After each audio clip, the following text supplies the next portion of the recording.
إن سيدا أبتغي إلى خير السيد أختركم وشاقي هرقيسا وحن إلى هذا إلهي إسرع قرانيا سببتو ما يركا قدقي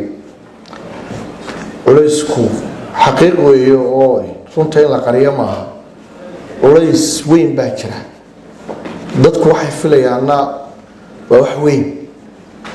waxaan si aaminsanahay haddii dadaalka iyo daacadnimada la walaaleeyo oo ummadda waxeeda yar loo ilaaliyo dadaalna la yimaado in laga midho dhalinayo dadaalkiina waa socdaa laakiin waxaa yara moodaa xogaa wadaniyadu inay nagu yar tahay oo intii ay meesha ka maqan tahay annagu waxaa naga go-an had iyo habeen la shaqeeyo insha allahu tacaala 5 sano alla waa nagu simayaa iyadoo sanada oo sidan aan ugu nimi ka duwan ba ka tagayna insha allahu tacaala akoonideeda iyo dhaqaalaheedii cashuurtii umada laga qaaday wixii wax loo qabtay wixii kale halkii ugu jiraan iyadoo deyniga gashatoona lagu lahayn isagoo maayirka cusub aniga i bedelaa aanu ka warwareyn siyaasadii iyo shuruucdii institutionka lagu maamuli lahaa isagoo ka warwareyn bisha soo socota wuxuu wax ku qabanayo sanadka soo socda ee markaa gaariga uu markaa halka ka sii qaado hadaynu halka dalka iyo magaalada hadaynu halka gaarsiino hadii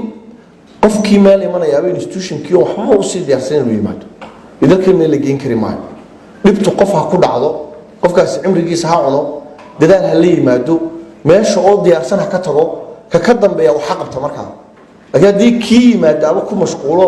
gunta haanta gunta ka soo ma garanaysa hargeysana waa qaboweyntii hawsha taalaad bi weyntahay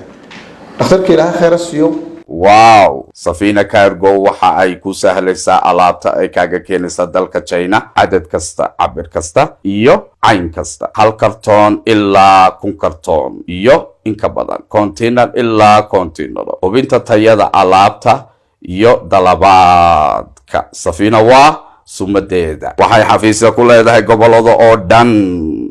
xarunta guudna waa agagaarka Silmooga Hargeysa Safina Cargo saaxiibka dadweynaha kala xidhiidh call centerka 3351